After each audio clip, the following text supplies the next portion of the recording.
Welcome to classes on physics. Today's class is on ray optics and it is second class of ray optics, higher secondary, second year. And in the last class, I have discussed about total internal reflections, and I have missed out one of the part of total internal reflection is that what are the conditions for total internal reflection. Let me first explain the conditions.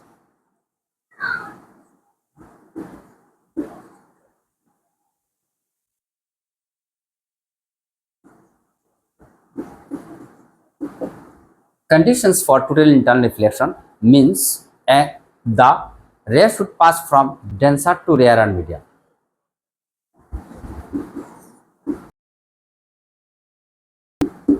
And number two,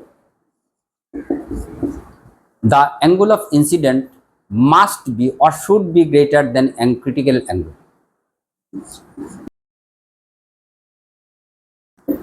These are the two conditions. If these two conditions are fulfilled, then total internal reflection will occur. Now,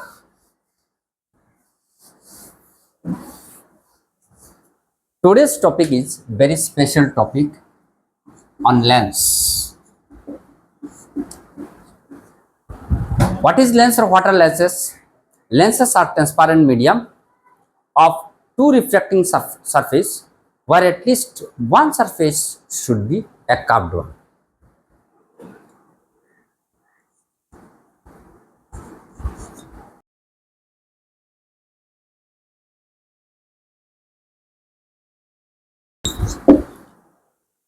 Maximum of you have the idea on lenses. It is nothing but a transparent medium consists of two reflecting surfaces where at least one reflective substance should be curved.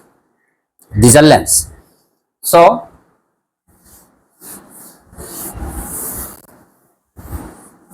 types of lens, and very often you have already got this idea in metric or higher secondary or class 10 probably.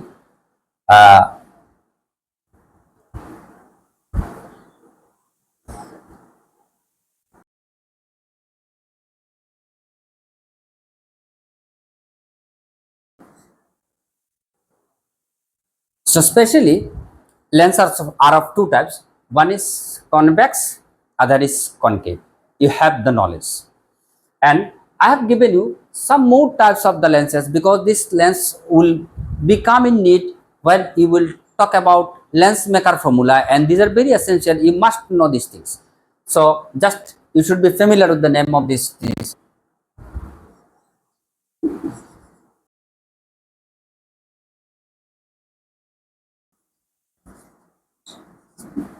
So the first convex is, it is known to you. I can tell it biconvex lens or convex lens, and this is plano. One side is plane, other side is curved, and both side is curved is concave or convex. And this is biconcave. It is plane concavo. One side is plane, other is concave, another is convexo concave. So just you keep it in your mind. This will come in need in due course of time. I will explain in details about this lens.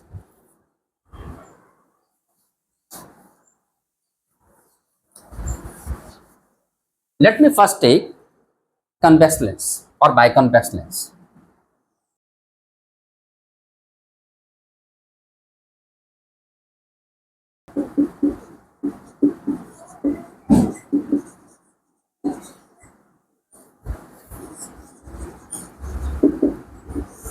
And I know maximum of you cannot answer this one.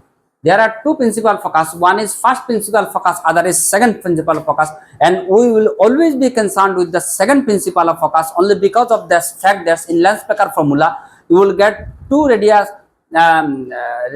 of curvature R1 and R2. Sometimes R1 becomes minus, and sometimes R2 becomes plus and minus, and sometimes it becomes infinity. So that depends upon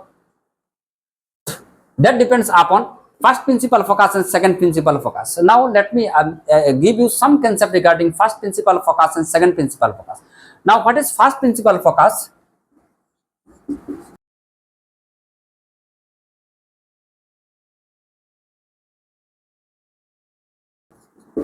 Now, what is first principal focus? It is the object point position or point object position for which image is at infinity.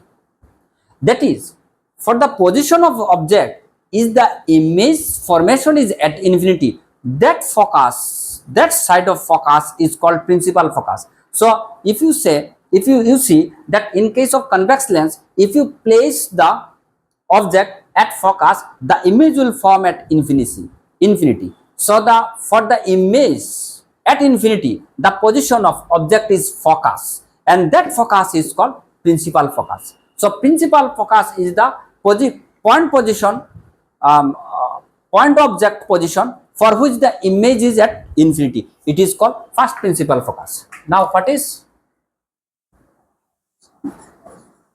second principal focus?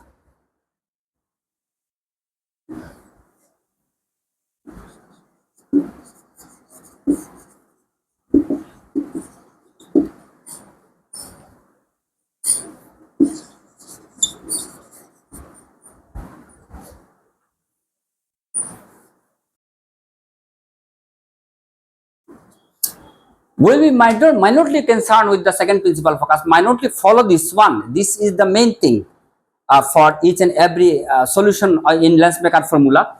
So what is second principal focus? Earlier was the point position of the object. Now it is the image position for which object is at infinity.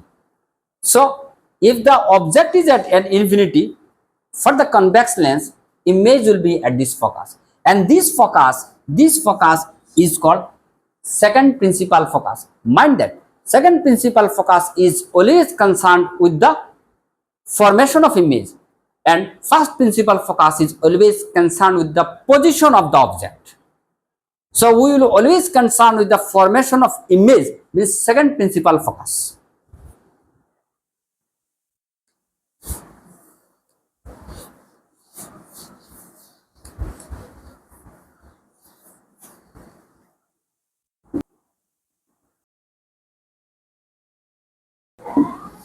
Now we will be concerned with the second principal focus. In case of convex lens, that always assume right hand side of your lens is the R1, center of curvature R1, and left hand side is R2. So in case of convex lens, R1 means it falls on the second principal focus, because in convex lens image is formed towards the right. So position of rights dictate you the second principal focus. So second principal focus R1 is equal to positive R, and R2 will be negative. So always concern the side in which you get the image. The side in which you get the image we have assumed in biconvex lens R1, and where the object is for image is formed, that part will be positive. Therefore R1 is equal to positive, R2 is equal to negative for convex mirror.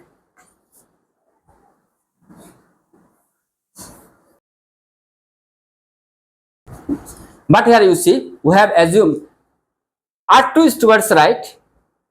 It is not first principal focus. It is first, here F1 will be your first principal focus, because in concave lens the image is formed towards the left. So we are always concerned with the formation of image. Where the image is formed, the focus related to this side will be your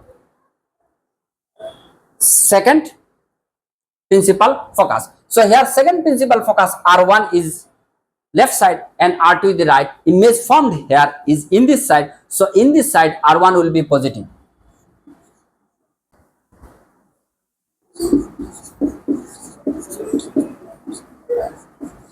So minutely you just keep these things in your mind, so that you will be very in comfortable position to solve out the problem. So in case of convex lens, R1 towards right, you have assumed R1 towards right and R is positive. And if it is towards right, by convention we have seen that if image is towards right, if it is positive, if it is towards left, it is minus. So in case of convex, we have assumed this one in the second principal focus side, and if it is formed towards the right of the lens, convex lens, hence it is R positive. And in case of convex lens, image is formed towards the left, so R1 is left, and other one is, if it is positive, negative, negative, positive. These two things is very important.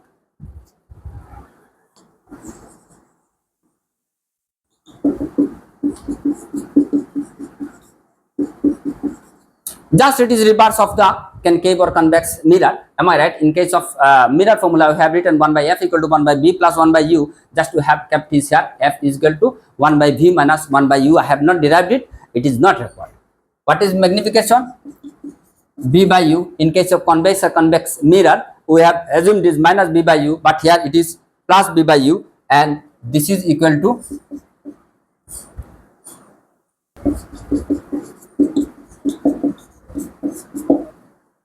but if you compare this magnification with the concave mirror and convex mirror, then you would find an f is equal to minus f by f minus u is equal to f minus b. If it is in terms of u this, if it is in terms of b is this. Here only sign is changed in case of concave mirror. You compare this thing, you will find this. And also I have derived in the last class how these things has come from the lens mirror formula, and same the formula you can derive it by lens formula with the help I have utilized in the first class.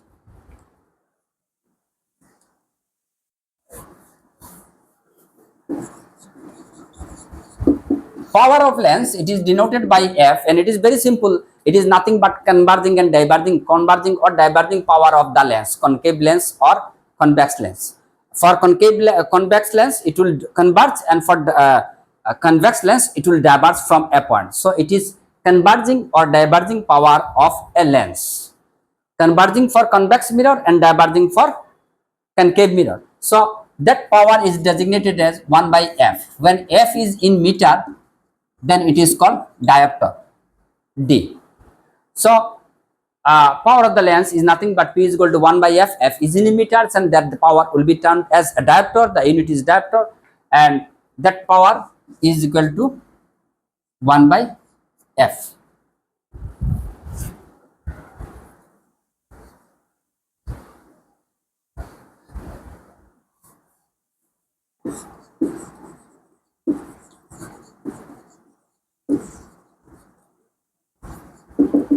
Now, very important and interesting part is the lens maker formula.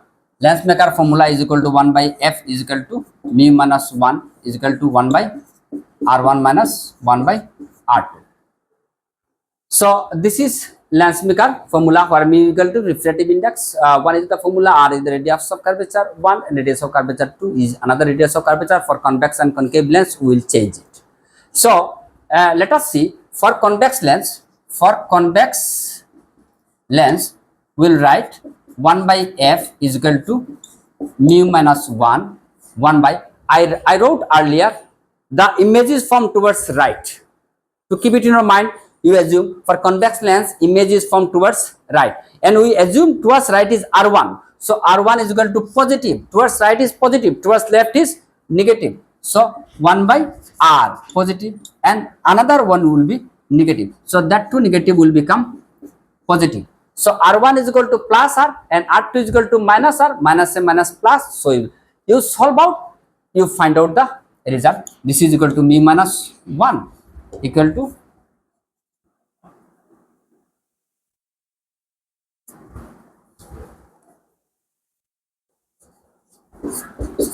this is the answer.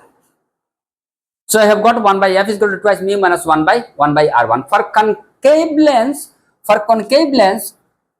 if it is concave lens, so what will you assume here? R1 is towards left, and if it is left, it is minus. Here in this case, for concave lens,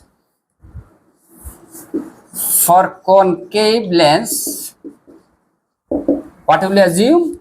Here equal to mu minus 1, r1 is towards left, r2 is towards right. So image is formed towards left in case of concave lens. So this is minus 1 by minus, and this is r2 is plus. So 1 by r. So answer is the same, only minus will come here, minus mu by 1 is equal to divided by R.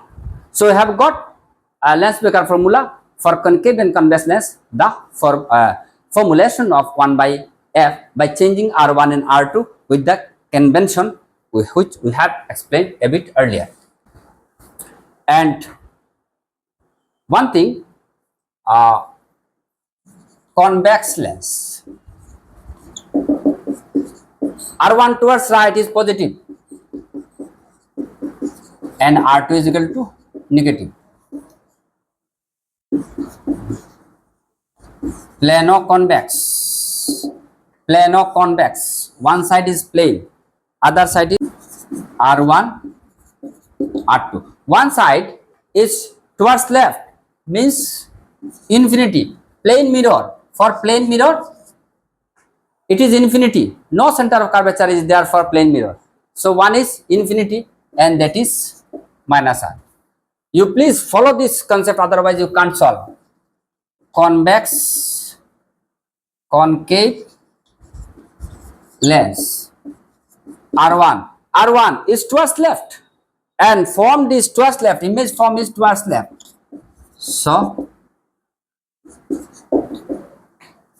plano-convex, plano-concave,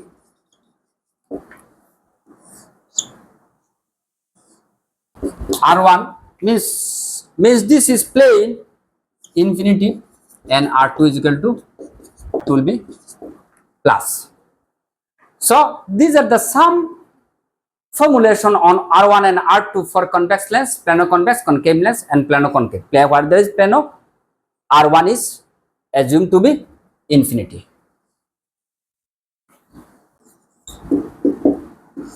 Now very important point and very often question asked in your class exam as well as entrance exam. Very often question comes, minutely follow this one, minutely follow, and you will find it's too much easy to answer all this one. That is, when lens is placed in liquid. So what type of liquid I don't know, maybe water, maybe acetylene, benzene, maybe toluene, maybe in other type of things. So let me tell something. If it is glass, mu for glass is equal to 1.5 and mu for water is equal to 1.33 or 3 by 2 or 4 by 3. Mu for diamond is equal to 2.4 is equal to this. Mu for one more thing I am showing you.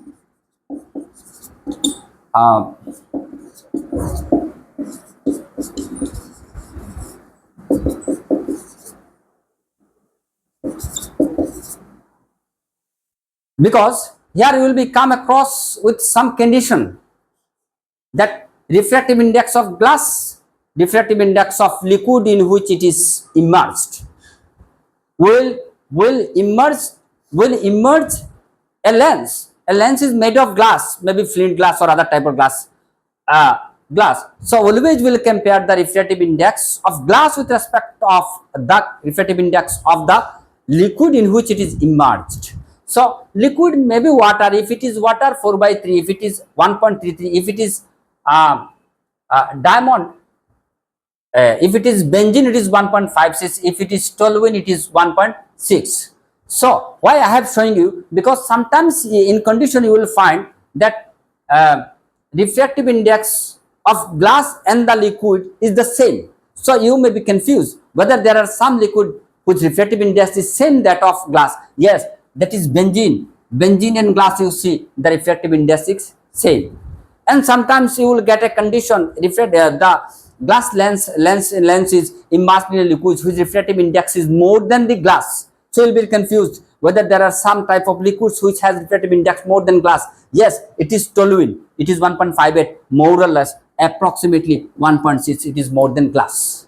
So there are some options for which I have shown you that refractive index of water is 1.33, refractive index of glass is 1.5, refractive benzene is 1.56, refractive index of toluene 1.58, refractive index of diamond is 2.4. You should know it so that while the questions will come, you can understand. Yes, the fact is understandable. You can understand the fact. So liquid lens in liquid. When lens in liquid, so there may something will differ. First of all, its focal length will differ, change, and second is refractive index may change. Refractive index may change. Sorry, um, nature of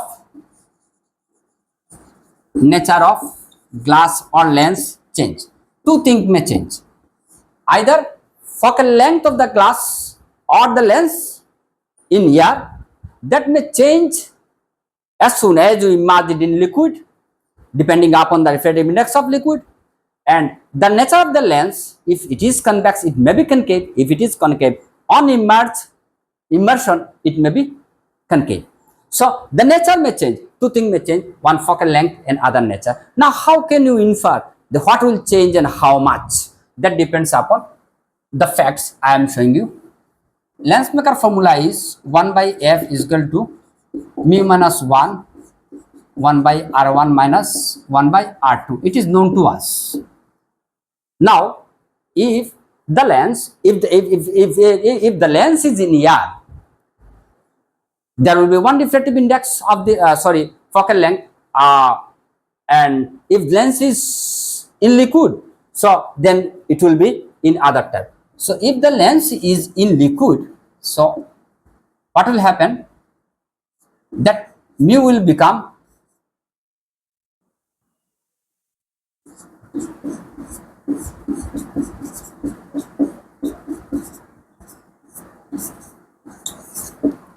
when it is in liquid.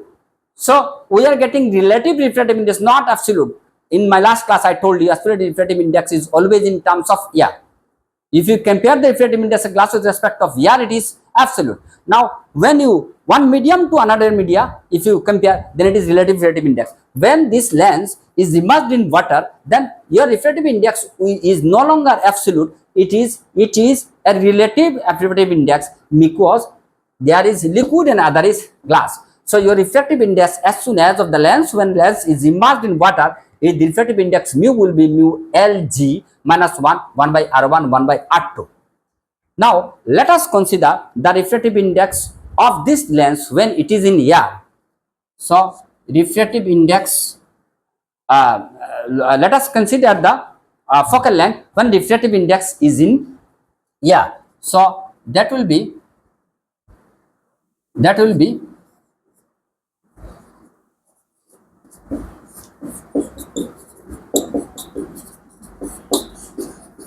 you see, when focal length in liquid, that will be L mu G by 1 minus 1 divided 1 by R1 1 by R2. When if the refractive if the glass lens is in air, so focal length in air is equal to A mu G air to mu G glass, simple, minus 1 divided by this to this. So you are getting 2 and 3. If you divide 3 divided by 2, what will you get? This will go up, am I right? FL by FA, focal length in liquid and focal length in air, that will be equal to these two part will cancel out, am I right? So you are getting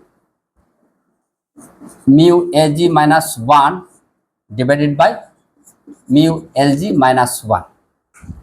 Am I right? Minutely follow this part. If you can understand this part, you can solve each and every problem also. Sometimes you will be asked a refractive index of lens in air is this, focal length is this, when it's immersed in this one, and the liquid or refractive index say this. What will be the change in focal length? You are asked to find out. So the derivation, or the final derivation, will be your formula. So you see, FL by FA is equal to mu A minus mu Ag minus 1. So mu Ag minus 1 remains same, and that can be written as mu.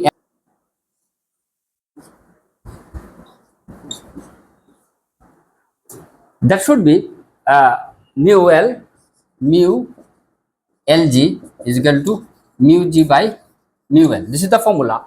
This will be above mu G by mu L. Assume here AA. So here that will be this. So this is the formula where we can write f of L by f of A is equal to mu a to g minus 1 a mu g a mu l minus 1.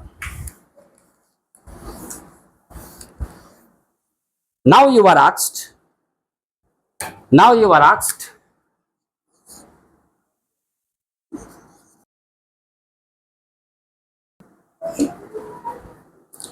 what will be the change of the focal length if the refractive index of glass is greater than refractive index of liquid. So here refractive index of glass is greater than refractive index of liquid.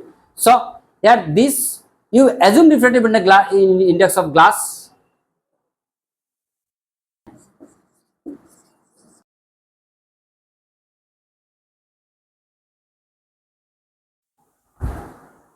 So you will get on solution the sign will remain the same, means the lens in air and lens after immersion will remain in same nature. If it is convex in air, it will remain convex in liquid. If it is concave in air, after immersion it will be concave nature in air. But the change of focal length, the focal length in liquid when it is immersed in liquid will be more than focal length in air. How? Because when you solve out, you assume it's some value, you know the value is greater value, say 1.5, you assume its whole number value, it is set 2. 2 minus 1, 2, less than 2, same 1, minus 1. So you are getting some positive value. So some positive value, FL, FA equal to say some positive value. So what we get? F is equal to FA. If the sign is positive, in nature is positive, that is there is no change in its nature, and if you put the value any value greater than mu L, you will find, say it is 2, answer is 2, you are getting FL by FA is equal to 2, therefore FL is equal to 2 into FA, that is FL is greater than FA. So very simple explanation, when a lens in immersed in liquid, if the refractive index of glass of lens is more than refractive index of the liquid in which it is immersed, then the nature of the lens will remain same, but the focal length of the lens after immersion in the liquid will increase. Now if the refractive index of glass and refractive index of liquid are the same, then what will happen? Our formula is this. If these two values are same, so forget about the above, same divided by same, you are getting 1 minus 1, you are getting what? FL by FA is equal to 1 by 0, means infinity. Am I right? Same by same is equal to 1 minus 1 equal to 0, 1 by 0, anything by 0 is equal to infinity. So what you are getting here is FL equal to FA into infinity. Any term multiplied to the infinity again will be infinity. What we are getting is FL is infinity. That means when the lens is immersed in water, if the refractive index of the glass of the lens and the refractive index of water are the same, then focal length of this lens in liquid will be infinity. Means what will be the power? 1 by F, 1 by infinity is equal to 0. If this lens has 0 power, means this lens will act as plain slab glass. It will not be visible in the glass because its power is 0. FL equal to infinity, 1 by infinity equal to 0, means you can't see it. It is a simple plain lens. It will act as a plain lens. Sorry, plain glass. Now, point 3, if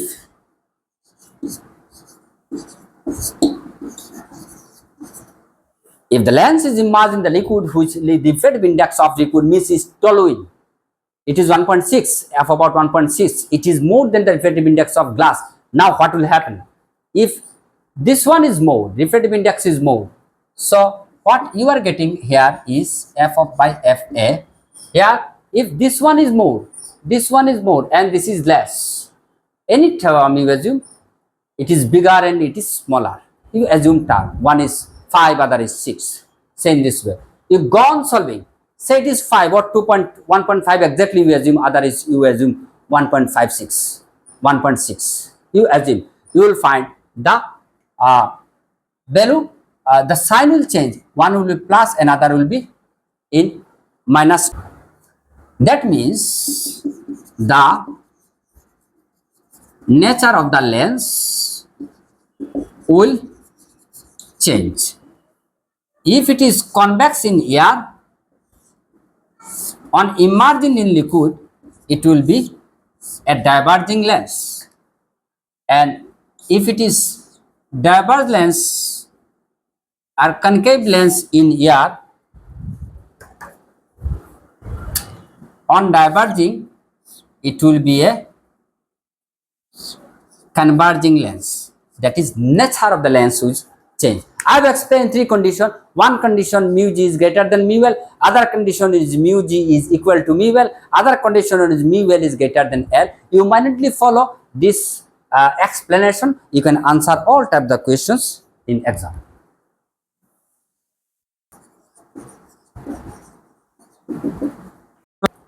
Now, cutting of lens. Say, let us assume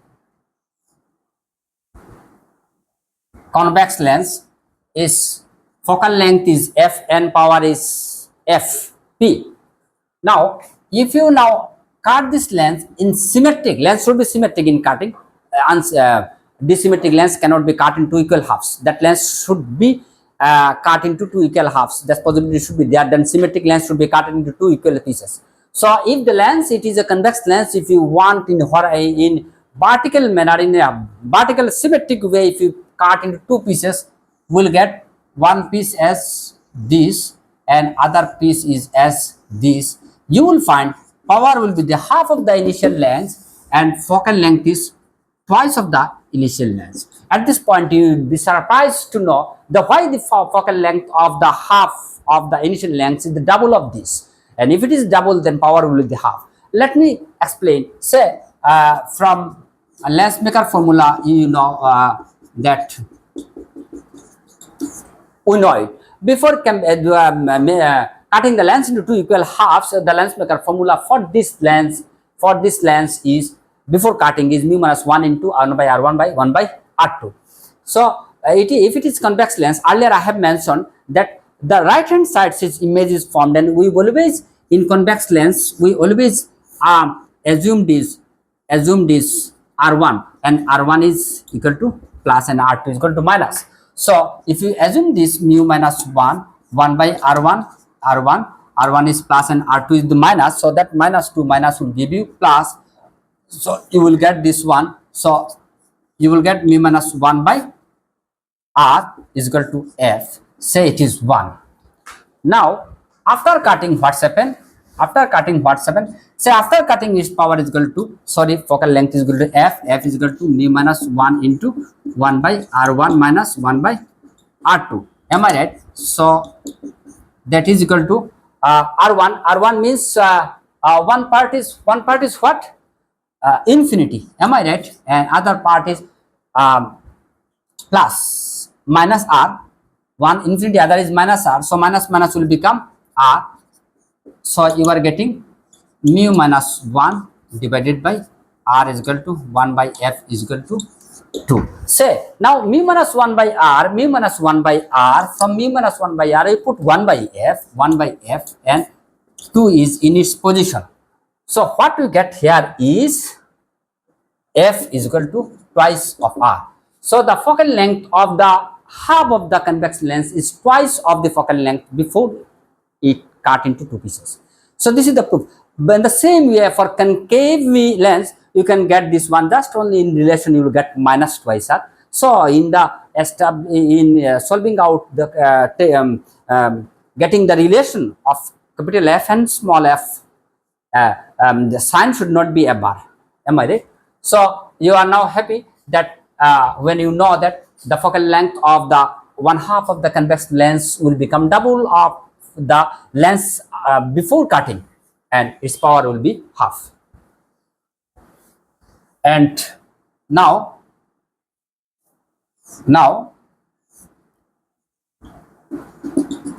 if the lens is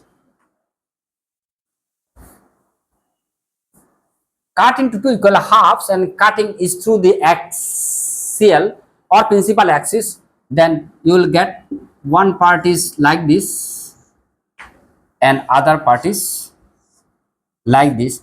At this condition, focus and power will remain same. There will be no change. So there are two options. One is horizontally, other is vertically. We have shown you the relation. Now combination of lens.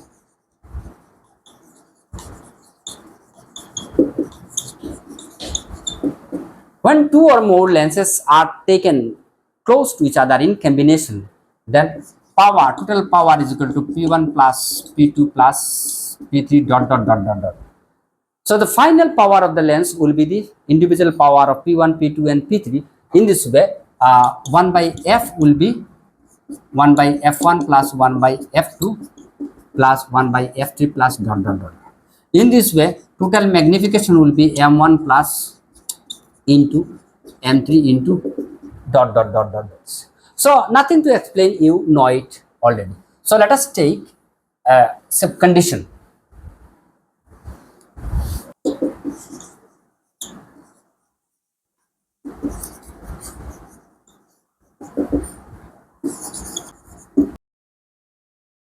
When two or more two thin lenses are in contact, and this combination of the thin lens in contact will have more power, means less focal length.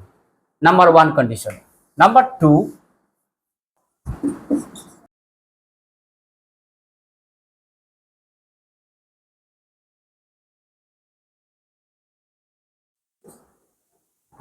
so now next one, if two thin lenses are opposite in nature, one is concave, other is convex lenses are taken in contact, and and another condition is just two thin lenses have same focal length, then combination of lens focal length will be infinity. That is, power is equal to 1 by combination of focal length equal to 1 by infinity equal to 0. This power equal to 0 means it is a plain plate, glass plate. Am I right? Now third one,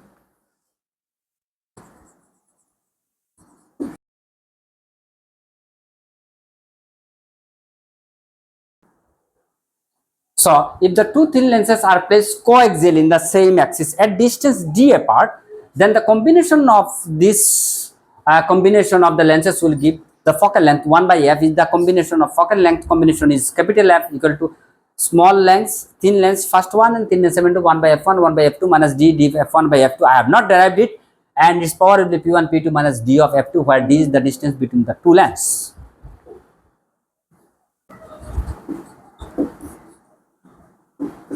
Defect in lens. Defect in lens. I think this part is not included in your syllabus. Just I am telling you the names. Just you please.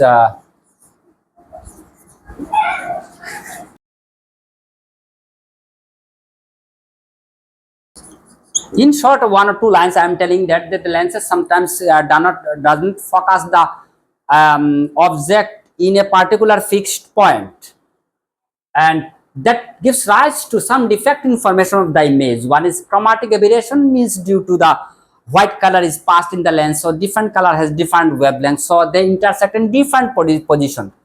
Am I right? One is here, other is here, other is here in the same axis, so you will get chromatic aberration. Spherical aberration means lens the upper part when what light is passed on the lenses, then upper part lens intersects at a closer distances, and the light from the close to the pole middle lights will intersect somewhat at different other far distance, and that is called spherical. And comma means not in axial position.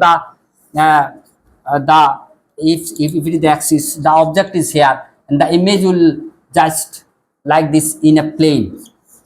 This is comma, and like this you will restrict mechanism will call distortion.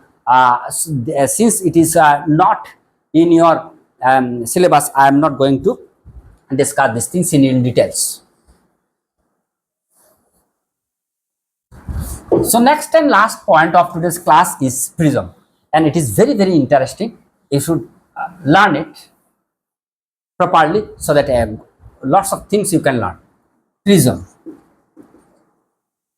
You may not have good idea regarding prism. Each and everybody may have some idea regarding prism, but you can't tell exactly what a prism actually is. So you see, shortly, prism may be pentagonal, prism may be octagonal prism, but maximum of the case prism is this type. So here you see, you are getting face. One is this, other is that.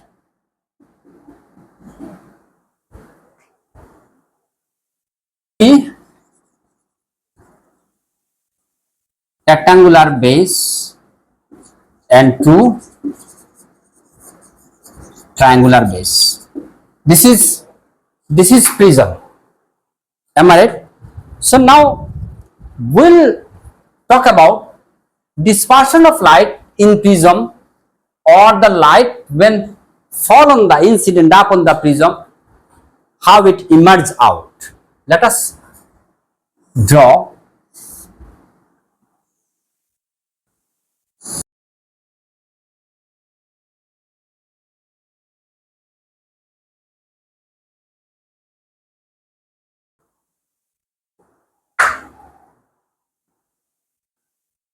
So in a very simple way, let me explain the some facts. So if the incident ray PQ fall upon the prism and it's from lighter media to denser media, so it goes in this way. I have drawn a normal here, and it's emerge out in this way. I have drawn a perpendicular here, normal here, and if I made this ray straight in this way and the emergent light are in the backward direction, there is a gap, there is a deviation. That angle is called deviation, angle of deviation. So this is angle of incidence and this is angle of emergence, E, and if you extend this one and made a triangle QOR, here this is R1, this is R2, and that point is assumed as S. So on phase, what we get here, angle A is equal to R1 plus R2, and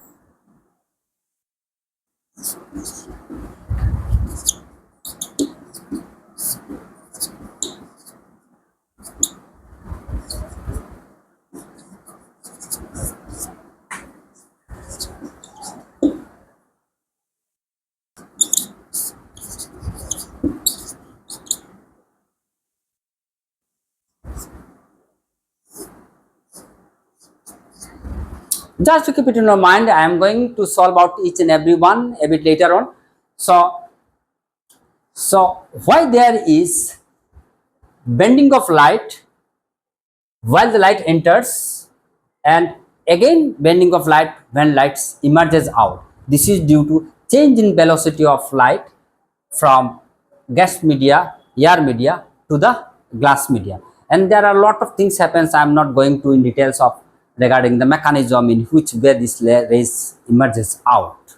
Am I right? So refractive index and the velocity of light is chiefly responsible for bending of light or dispersion in prism.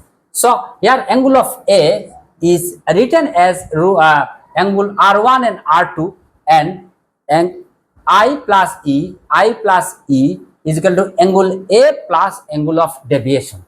These two things you keep it in your mind for some time. You learn it by heart for some time, and sin I by sin R, sin I by sin R1 is equal to mu for the light when entering in the phase AB, and sin R2 by sin E is the R2 by sin E is the mu for the light emerging out through the phase AC. You just keep these three things in your mind bit by bit. I will solve each one and show how angle A is equal to R1 plus R2, angle I is equal to angle A plus deviation, and angle sin A by sin A is equal to mu and sin.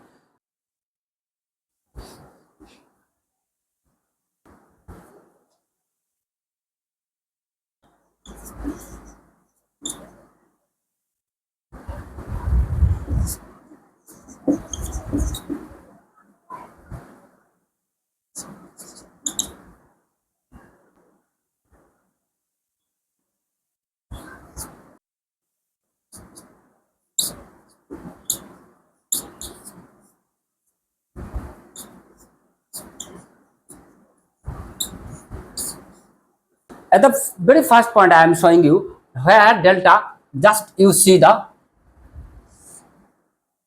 fact, you can understand very easily. So this is Q and this is S, this is R, and this angle is delta. Am I right? So I have written angle delta is equal to RSQ is this angle, means here this angle plus QRS means this angle plus this. You know it earlier in class 9 or 10 that exterior angle is equal to sum of the removed two angles. Just I have applied this geometrical theory. So now RQS means this angle is equal to angle I, total angle I minus R2. These two angles are equal, these and these two angles are equal. So if from this angle and this angle are equal, a whole angle is equal. If I and this whole angle is equal, from I if you subtract R1, you are getting this small angle.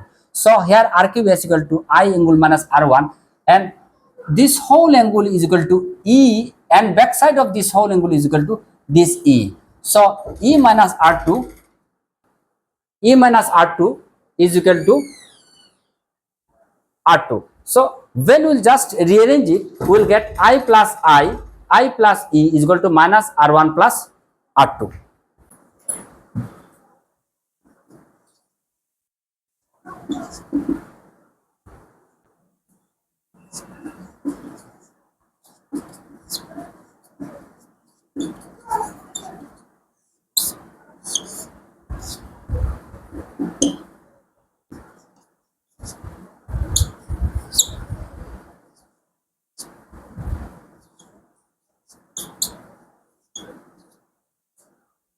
Again, if you assume this as a quadrilateral AQOR, here in this two quadrilateral, we can say that QAR plus QOR both is equal to 180. Now let us assume, come to this triangle QOR.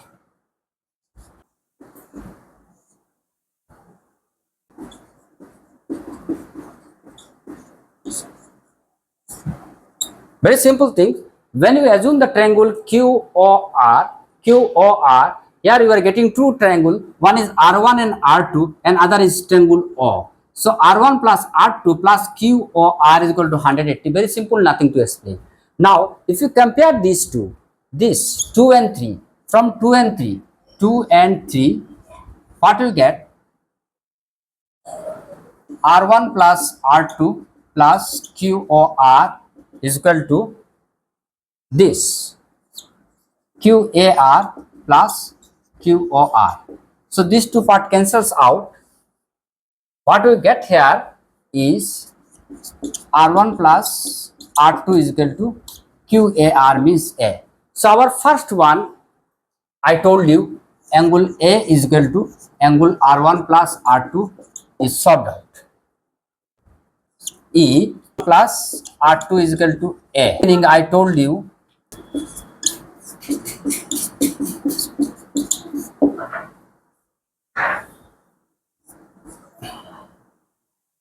at the very beginning I told you that delta is equal to I1 plus I is equal to R1 plus R2, and just now we have proved R1 plus R2 is equal to angle A. So we can write delta is equal to I plus E minus R1 plus R2 is equal to A, or we can write delta plus A is equal to I1 plus I2. So it is the second proof. The last portion of the prism is the angle of minimum deviation.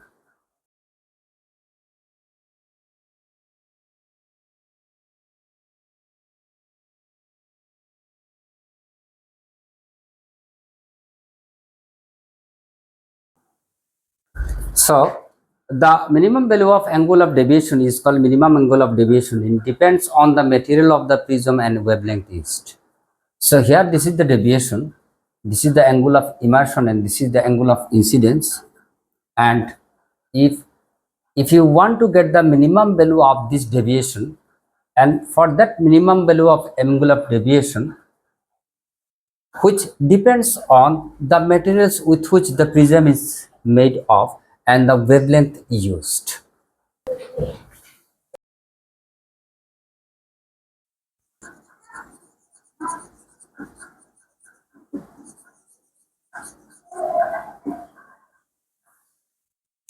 And to get the minimum deviation, the very important criteria is for minimum deviation there should be only one angle of incidence, and this one angle of incidence, for one of angle of incidence, angle I must be angle of emergence is equal to angle A plus, so that I, if these two are equal, so I is equal to A plus D. Therefore, and that is minimum deviation for condition I is equal to E.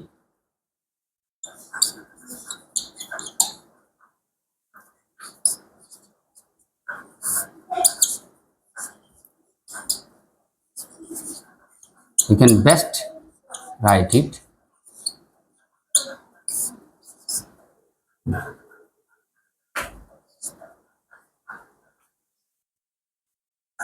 under I is equal to E. We can write R1 is equal to R2 is equal to, we know angle A is equal to R1 plus R2 in the first part I have told you, then twice R is equal to A, therefore R is equal to A by 2. From this condition, from these two conditions, we can write sin I by sin R is equal to sin A plus dn sin R plus mu is equal to sin A plus dm by 2 divided by sin angle A by 2. This is the condition under minimum angle of minimum deviation. So now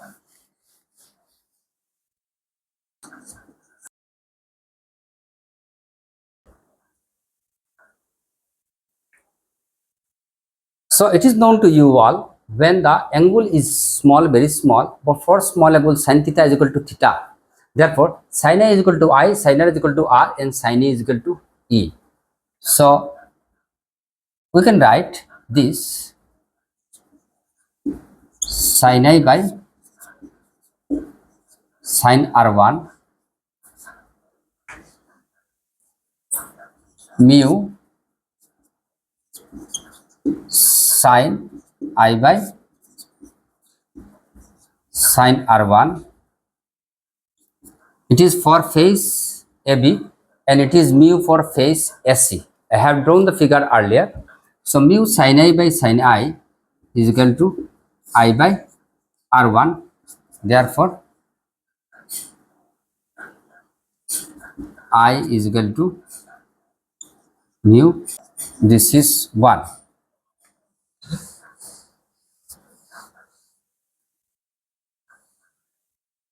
Also, mu is equal to sin E by sin R2 for phase AC. We can write sin E is equal to E as sin R is equal to R2. That is E is equal to mu R2. So I've got two relations. I is equal to mu R1 and E is equal to mu R2 from two mu, one from phase AB and other mu from phase SC. Am I right? Also,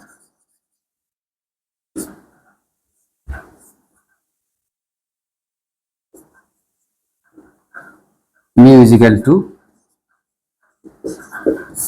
sin E by sin R2 E by R2 for face AC of the figure. I have just effaced out, and here you write E is equal to mu R2.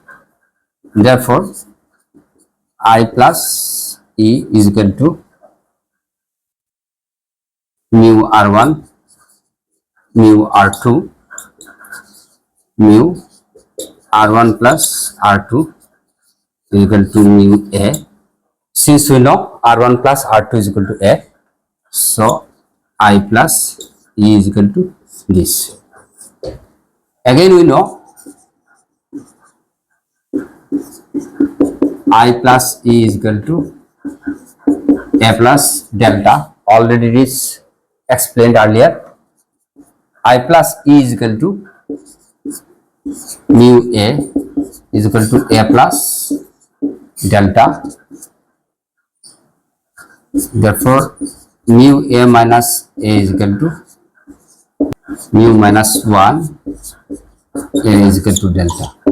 So what we infer from this relation, it is the final relation, and with the help of which we can very easily infer the cause of dispersion in the prism. That is, we know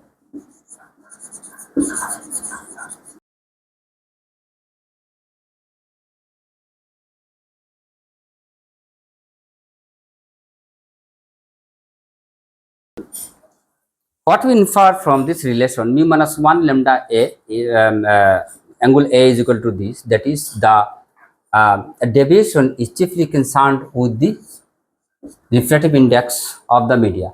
That is, if you take the example of red light, red light has the more velocity in the prism than the violet light. The refractive index of violet light, which has more deviation, less velocity is more deviation, has more refractive index. So the more refractive index, more mu and less lambda. Lambda for red light is more, less deviation. Lambda violet light is less, more deviation. So less lambda and more refractive index, that is violet light, which has more deviation. Now let us come to the relation where mu, if the value of mu is more, deviation is more. For violet light, mu is more. For violet light, lambda for violet light is less. So more is the lambda, more is the deviation. Less is lambda, less is the deviation. And from this, we can infer that the change in refractive index, that is, if the refractive index value is more, with lambda is responsible for dispersion. This is the cause of dispersion in prism. Thanks a lot for watching the class. Hope you have enjoyed the class with utmost patience. And in my next class, I will come with simple microscope, terrestrial microscope, and then magnification, etc. Please don't forget to subscribe the class. Thank you.